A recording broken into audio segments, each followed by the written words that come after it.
Hello बच्चों, सुप्रभात।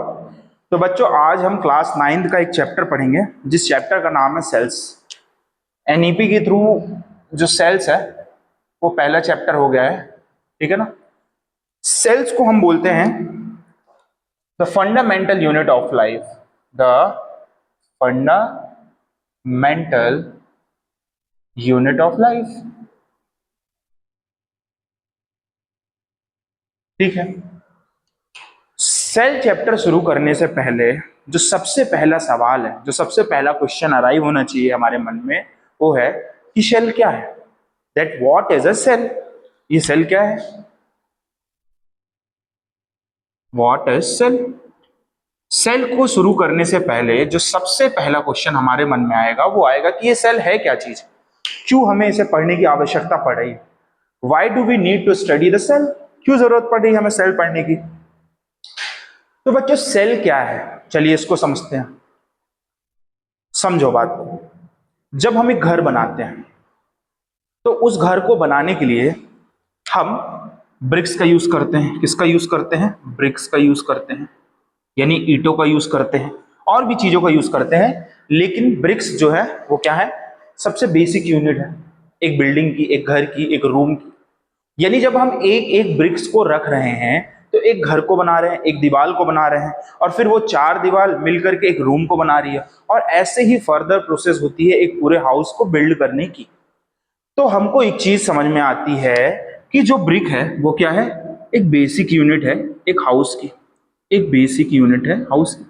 यानी हमने एक एक ब्रिक रख करके एक घर को बनाया, एक एक ब्रिक्स को जोड़ करके एक घर के फॉर्मेशन किया, एक बिल्डिंग बनाई। क्लियर है?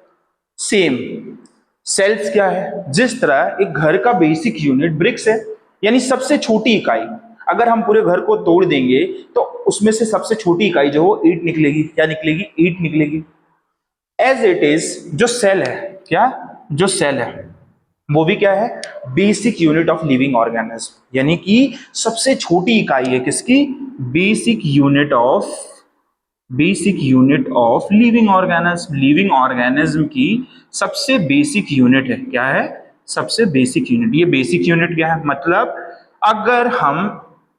अगर हम कहते हैं कि कोई ऑर्गेनिज्म का फॉर्मेशन हुआ है, तो जिस तरह एक घर का फॉर्मेशन एक ईंट से होता है, एक एक ईंट को जोड़ के होता है, वैसे ही एक लिविंग ऑर्गेनिज्म का फॉर्मेशन, कोई भी लिविंग ऑर्गेनिज्म, इवन वो प्लांट भी हो और किसी भी तरह का एनिमल्स हो, कोई भी लिविंग ऑर्गेनिज्म जो क्या है? लिविंग है। ऑर्गेनिज्म जो लिविंग होना चाहिए वो सेल से बना हुआ है। किससे बना हुआ है? सेल से। और हम इसको बेसिक यूनिट क्यों कह रहे हैं? क्योंकि ये सबसे छोटी इकाई है। क्या है? सबसे छोटी इकाई है। जिस तरह एक एक ईंटों को जोड़ करके हम घर बना रहे हैं, वैसे ही एक एक सेल जुड़ करके एक लिविंग ऑर्गेनिज्म बना रहा है। इसलिए हम लिविंग ऑर्गेनिज्म को क्या कर रहे हैं? A basic unit of life. ठीक है, एक डिफिनीशन समझ में आती है कि what is a cell. Cell is a basic unit of life. But cell को एक और चीज कहते हैं। उसके पहले एक चीज हम समझते हैं कि जब हम एक सेल को जोड़ते हैं तो वो क्या बनाता है? टिश्यू बनाता है। क्या बनाता है? टिश्यू बनाता है। जब हम एक एक टिश्यू को जोड़ते हैं तो वो क्या बनाता है? वो बनाता है ऑर्गन। क्या बनाता है? ऑर्गन बनाता है। ठीक है। और जब हम ऑर्गन्स को मिलाते हैं, जब हम ऑर्गन्स को मिलाते हैं तो वो एक ऑर्गन सिस्टम का फॉर्मेशन करता है। किसका फॉर्मेशन करता है? ऑर्गन सिस्टम का फॉर्मेशन करता है। और यही ऑर्गन सिस्टम फर्दर जाके क्या बनाता है? लिविंग ऑर्गेनिज्म बनाता है। क्या बनाता है? Living organism. यानी हमको एक चीज समझ में आती है कि लिविंग ऑर्गेनिज्म किससे बना है? ऑर्गन सिस्टम से। ठीक है।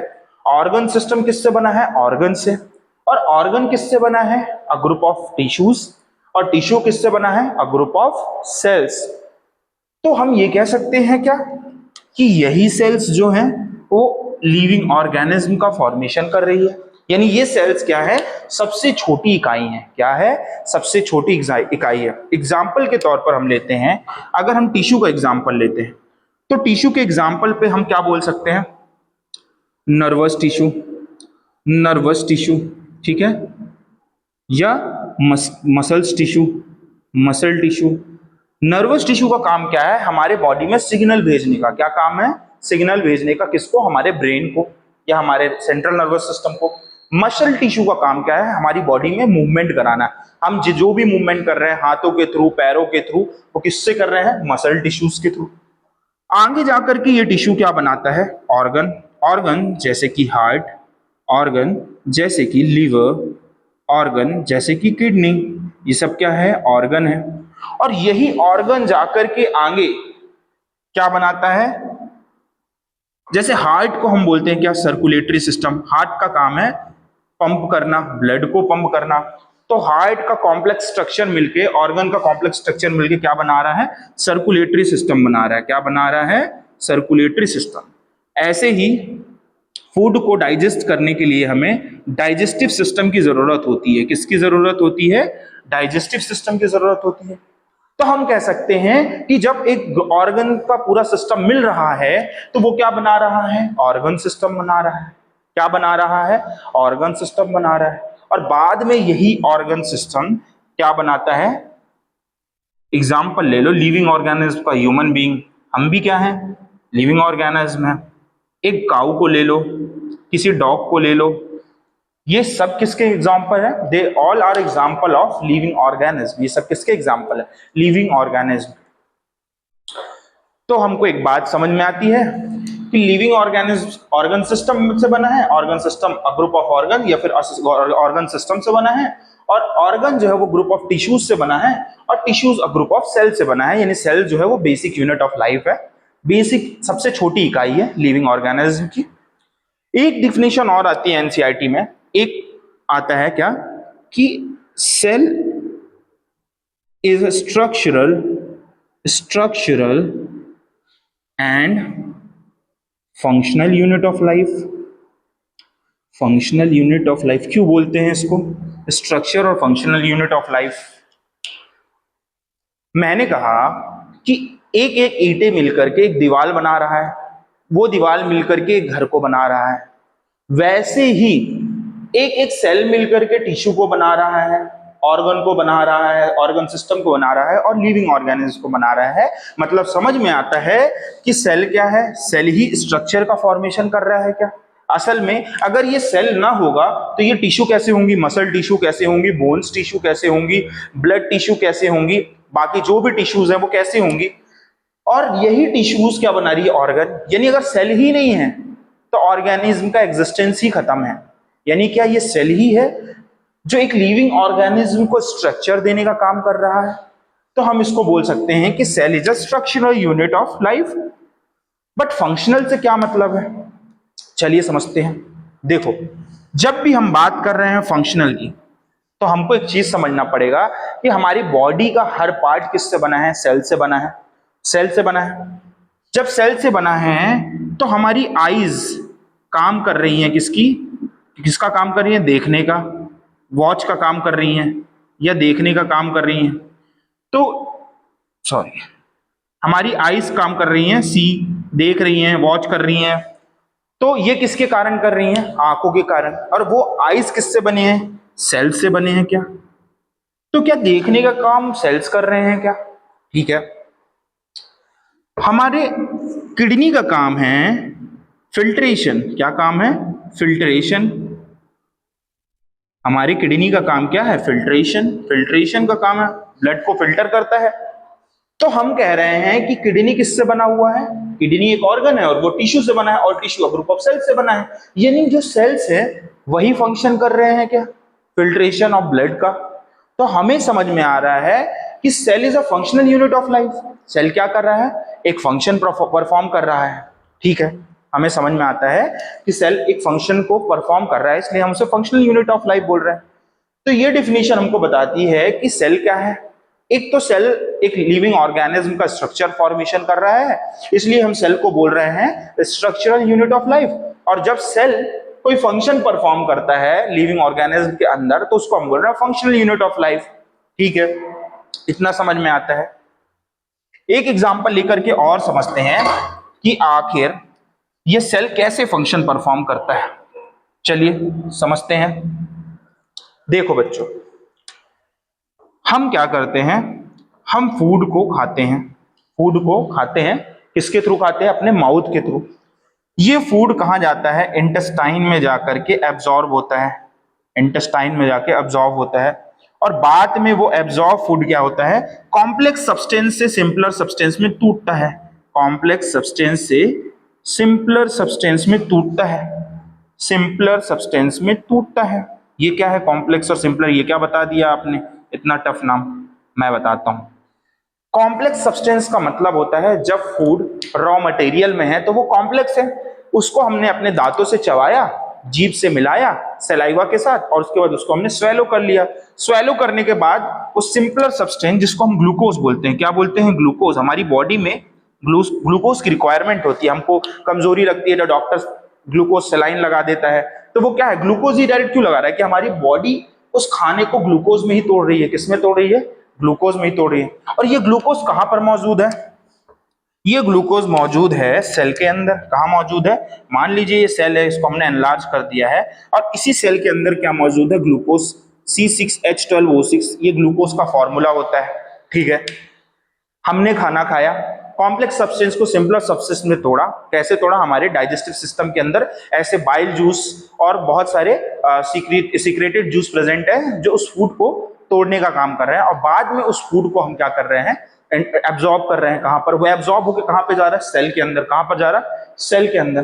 किस फॉर्म में? C6H12O6, ग्लूकोज के फॉर्म में। किस फॉर्म में? ग्लूकोज के फॉर्म में। ठीक है, हमको समझ में आती है। अब हम क्या कर रहे हैं? ऑक्सीजन को इनहेल कर रहे हैं। ऑक्सीजन को इनहेल कर रहे हैं थ्रू अवर नॉस्ट्रिल्स। हमारी नाक के थ्रू हम ऑक्सीजन ले रहे हैं, और वो ऑक्सीजन कहाँ जा रहा है? लंग्स में जा रहा है। कहाँ जा रहा है? लंग्स में जा रहा है, और लंग्स से एल्यूविली में जा रहा है। एल्यूविली में जा रहा है, और उसी एल्यूविली के आसपास क्या होती हैं? ब्लड कैपिलरीज होती हैं। क्या होती हैं? Blood capillaries. और यही ऑक्सीजन कहाँ जा रहा है? ब्लड कैपिलरीज में, यानी ब्लड में जा रहा है। ब्लड में जाने के बाद ये कहाँ जाता है? हार्ट में। हार्ट क्या करता है? इसको पंप करता है। हार्ट का काम क्या है? ब्लड को पूरी बॉडी में पहुंचाने का, पंपिंग का काम कर रहा है। Heart is a machinery system जो पंपिंग ऑफ ब्लड कर रहा है, ब्लड को पंप करने का काम कर रहा है। तो वो क्या कर रहा है? हमारे सर से लेकर पैर के अंगूठे तक ब्लड को पहुंचाने का काम कर रहा है। और उसी ब्लड में मिला क्या है? ऑक्सीजन। वो ऑक्सीजन क्या कर रहा है? सेल के अंदर जा रहा है। कहां जा रहा है? फिर से सेल के अंदर जा रहा है। और सेल के अंदर पहले से मौजूद कौन है? ग्लूकोज। कौन मौजूद है? ग्लूकोज।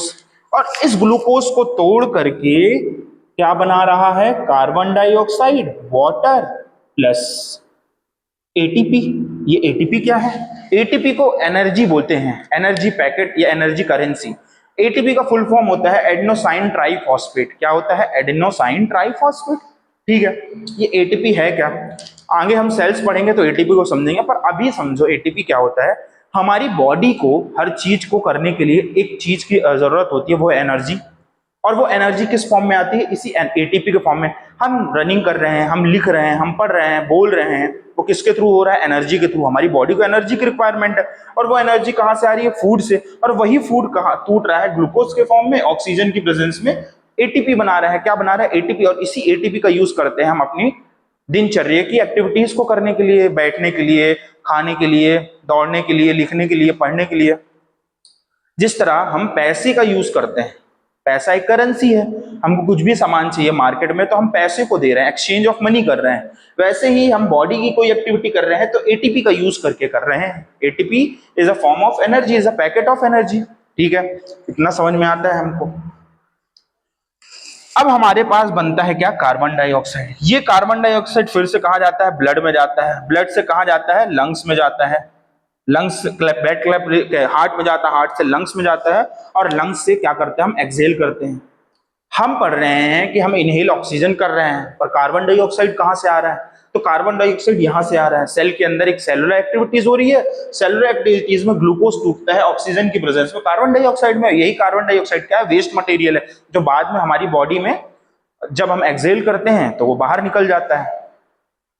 तो हमको एक चीज समझ में आ रही है। क्या समझ में आ रही है? कि हमारा जो ब्रीदिंग सिस्टम है, रेस्पिरेटरी सिस्टम है, वो क्या काम कर रहा है? ऑक्सीजन को कैरी करने का काम कर रहा है, ब्लड सेल्स में पहुंचाने का काम कर रहा है लंग्स के थ्रू। और दूसरा, जो हम फूड खा रहे हैं वो हम बकल कैविटी के थ्रू खा रहे हैं, इंटेस्टाइन से होते हुए, सॉरी स्टोमक से होते हुए, इंटेस्टाइन से होते हुए ओजोफेगस के थ्रू निकलता है, और स्टोमक इंटेस्टाइन एब्जॉर्प्शन होता है, कहां पर जाता है? सेल्स में जा रहा है। और इस सेल्स में क्या हो रहा है? Break down of glucose to form ATP, to form energy. तो क्या सेल्स के अंदर ये सारी एक्टिविटीज हो रही हैं? हाँ। तो क्या सेल ही फंक्शन कर रहा है सारी एक्टिविटीज के लिए? एनर्जी को बना रहा है, ग्लूकोज को बना रहा है, ऑक्सीजन को तोड़ के कार्बन डाइऑक्साइड में कन्वर्ट कर रहा है in a presence of glucose. तो हमको समझ में आ रहा है कि हाँ, cell is a functional unit of life. क्यों? क्योंकि सेल तो फंक्शन कर रहा है ना, ये सारी प्रोसेस जो है वो सेल के अंदर हो रही है, जितनी भी एक्टिविटीज है वो सेल के अंदर हो रही है। तो ये डेफिनेशन क्लियर होती है कि cell is the structural and functional unit of life. ठीक है, समझ में आता है कि why we called as cell, why we called a cell as a structural and functional unit of life. ठीक है, क्लियर होती है ये बात। फिर थोड़ा सा आगे जाते हैं तो हम देखते हैं क्या, चलिए आगे चलते हैं।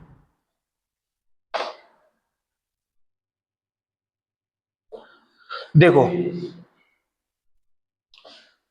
चलो सेल तो पता चल गया है कि what is a cell. Cell is a basic unit of life, structure और फंक्शन कर रहा है, लिविंग ऑर्गेनिज्म के स्ट्रक्चर को परफॉर्म कर रहा है, इसलिए हम उसको स्ट्रक्चर यूनिट ऑफ लाइफ बोल रहे हैं। और सारी फंक्शन जो है वो सेल्स कर रहा है, इसलिए हम इसको क्या बोल रहे हैं? Functional unit of life. But question आता है कि सबसे पहले सेल को डिस्कवरी, या सेल की डिस्कवरी किसने की थी? सबसे पहले बच्चों सेल की डिस्कवरी एक साइंटिस्ट ने की थी, जो कि एक माइक्रोस्कोपिक साइंटिस्ट थे, जो माइक्रोस्कोप को बना रहे थे, और वो प्रिमिटिव टाइप का माइक्रोस्कोप था। कब की बात है ये? 1665 की बात है। कब की बात है? 1665 की बात है। रॉबर्ट हुक ने क्या की? डिस्कवरी की, किसकी? डेड सेल की। किसकी? डेड सेल की। रॉबर्ट हुक ने डिस्कवरी की, किसकी? डेड सेल की। सबसे पहले जो सेल की डिस्कवरी की जाती है वो रॉबर्ट हुक के द्वारा की जाती है। किसके द्वारा की जाती है? रॉबर्ट हुक के द्वारा की जाती है। और वो कैसे रहते हैं? डेड सेल रहते हैं। वो क्या करते हैं? पेड़ की छाल को लेते हैं, बार्क ऑफ ट्री, उसको कॉर्क बोलते हैं। क्या बोलते हैं? कॉर्क होता है। उस कॉर्क को लेते हैं और उसको क्या करते हैं? माइक्रोस्कोप के अंदर रखते हैं, एग्जामिन करते हैं, और वो देखते हैं क्या, असल में वो अपने माइक्रोस्कोप का टेस्ट कर रहे थे, माइक्रोस्कोप बनाया था उन्होंने। तो he found a honeycomb like structure. वो पाते हैं एक हनीकॉम लाइक स्ट्रक्चर, एक कंपार्टमेंट टाइप का स्ट्रक्चर। और ये बार बार वो जब ऑब्जर्व करते हैं तो वो देखते हैं कुछ एक ऐसा स्ट्रक्चर है, हनीकॉम लाइक स्ट्रक्चर, ऐसा टाइप का स्ट्रक्चर। और ये बार बार जब कॉर्क को रखते हैं माइक्रोस्कोप के अंदर, एग्जामिन करते हैं, तो कुछ इस टाइप का स्ट्रक्चर पाते हैं, कंपार्टमेंट में डिवाइड रहता है। और इसको वो नाम देते हैं क्या? उसको ये नाम देते हैं क्या? सेल्स। सेल्स, जो का जिसका मतलब था लैटिन वर्ड्स में, जिसका मतलब होता है रूम या लिटिल रूम। क्या मतलब होता है? Little room. तो पहली बार डिस्कवरी जो है सेल्स की होती है 1665 में बाय रॉबर्ट हुक, जो कि एक डेड सेल होता है, क्योंकि जब हम पेड़ की छाल को काट लेते हैं तो वो मर चुका होता है, इसलिए वो डेड सेल्स होता है, और उसका नाम वो सेल्स रखते हैं, जिसका मतलब होता है लिटिल रूम। ठीक है। फिर इनके बाद एक व्यक्ति आते हैं जो लिविंग सेल्स की डिस्कवरी करते हैं 1674 में, जिनका नाम था रॉबर्ट ब्राउन। क्या नाम था? Robert brown. रॉबर्ट ब्राउन क्या करते हैं? पॉन्ड वाटर लेते हैं और उसको एग्जामिन करते हैं माइक्रोस्कोप में, और क्या ढूंढते हैं? Living cell. सबसे पहले लिविंग सेल। लेकिन sir, water is not a living organism.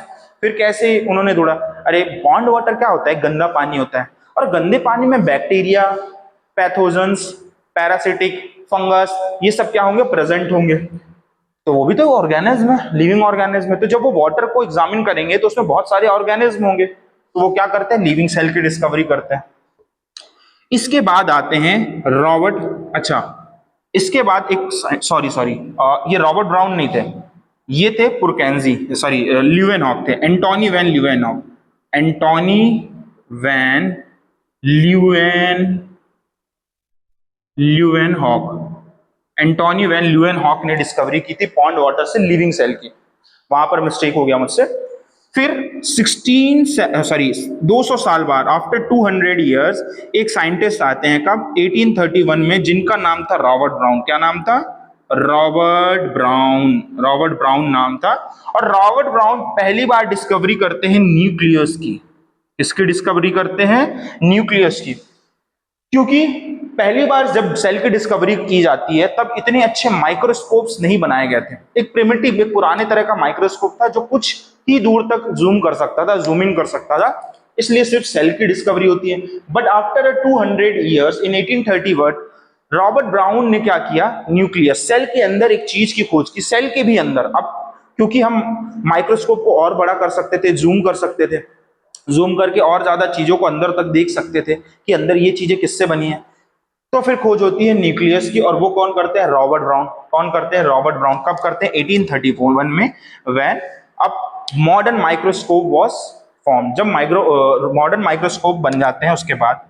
इसके बाद 1839 में एक साइंटिस्ट और आते हैं जिनका नाम था पुरकेंजी। क्या नाम था, पुरकेंजी। ये क्या एग्जामिन करते हैं, ये भी सेल को एग्जामिन करते हैं और प्रोटोप्लाज्म की खोज करते हैं। एक टर्म को कॉइन करते हैं जिसका नाम था प्रोटोप्लाज्म। क्या नाम था, प्रोटोप्लाज्म। प्रोटोप्लाज्म की खोज करते हैं, किसकी खोज करते हैं, प्रोटोप्लाज्म की खोज करते हैं। ठीक है, समझ में आता है। प्रोटोप्लाज्म क्या था, प्रोटोप्लाज्म असल में पढ़ेंगे हम आगे। प्रोटोप्लाज्म होता है एक लिक्विड मटेरियल होता है सेल के अंदर, उसको हम प्रोटोप्लाज्म बोलते हैं। आगे जब देखेंगे तो मैं बताऊंगा। इसके बाद दो साइंटिस्ट और आते हैं जो कि क्या थे, बायोलॉजिस्ट थे। क्या थे, बायोलॉजिस्ट थे। जिस एक का नाम था स्क्लेडन, स्क्लेडन 1838 में, और दूसरे कौन थे, स्वान। कौन थे, स्वान थे 1839 में। स्लेडन जो थे ये एक बॉटनिस्ट थे। क्या थे, बॉटनिस्ट थे। और शॉन जो थे वो एक जियोलॉजिस्ट थे। क्या थे, जियोलॉजिस्ट थे। जियोलॉजिस्ट कौन होते हैं, जो बॉटनिस्ट होते हैं वो प्लांट्स के बारे में स्टडी करते हैं, उनको हम बॉटनिस्ट बोलते हैं। और जो जियोलॉजिस्ट होते हैं वो एनिमल्स के बारे में स्टडी करते हैं, उनको जियोलॉजिस्ट बोलते हैं। और ये दोनों क्या करते हैं, ये तो प्लांट में देखते हैं, प्लांट में डिस्कवरी करते हैं, प्लांट में एग्जामिन करते हैं। और जो स्वान रहते हैं ये एनिमल सेल्स में क्या करते हैं, एग्जामिन करते हैं। और ये दोनों कंपोज करते हैं सेल थ्योरी। क्या कंपोज करते हैं, सेल थ्योरी। अच्छा, व्हाट इज सेल थ्योरी। इस सेल थ्योरी में वो ये बताते हैं कि एवरी लिविंग ऑर्गेनिज्म, क्या, every living organism, every living organism formed with a cell. दुनिया में जितने भी जीव हैं वो किससे बने हुए हैं, सेल से बने हुए हैं। किससे बने हुए हैं, सेल से बने हुए हैं। बिना सेल के एक लिविंग ऑर्गेनिज्म का एग्जिस्टेंस नहीं हो सकता है। ठीक है, ये बात हमको समझ में आती है।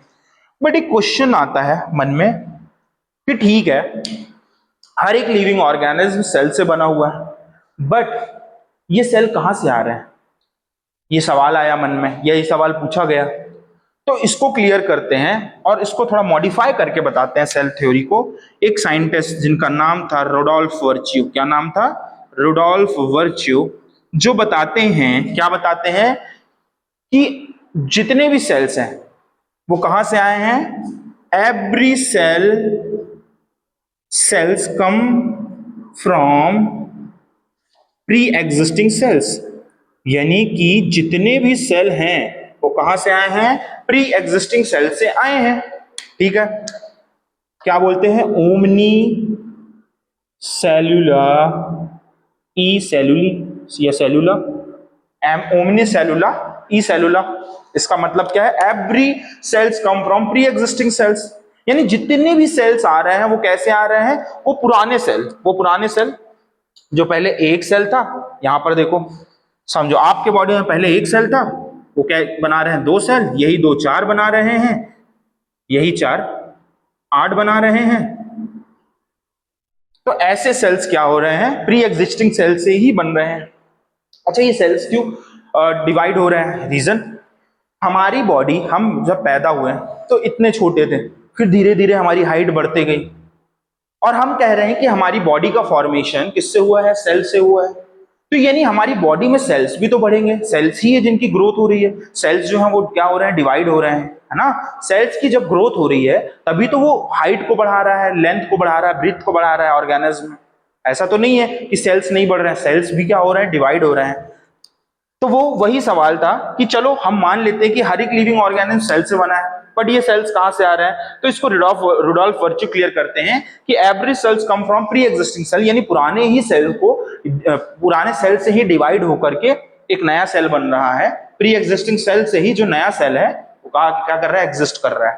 ठीक है, यहां तक बात क्लियर हुई। पहले डेड सेल की खोज कौन करते हैं? रॉबर्ट हुक 1665 में। इसके बाद 1674 में सबसे पहले लिविंग सेल्स की डिस्कवरी की जाती है बाय एंटोनी वैन ल्यूवेनहॉक। इसके बाद न्यूक्लियस की डिस्कवरी होती है 1831 में after formation of a modern microscope by Robert brown 1831। उसके बाद 1839 में प्रोटोप्लाज्म। देन सेल थ्योरी जो है वो कंपोज की जाती है स्क्लेडन और स्वान के द्वारा, जो बताते हैं कि every living organism compose with a cell, यानी हर एक जीवित ऑर्गेनिज्म, जीव जो भी है यहाँ पर, वो किससे बना हुआ है? वो सेल से बना हुआ है, सेल से फॉर्म्ड है। ठीक है ना? और इसी को थोड़ा सा मॉडिफिकेशन देते हैं कौन? रुडोल्फ वर्च्यू बताते हैं सुधार करके कि जो सेल्स है वो कहां से आ रही है? प्री एग्जिस्टिंग सेल से आ रही है। ठीक है ना? क्लियर होता है?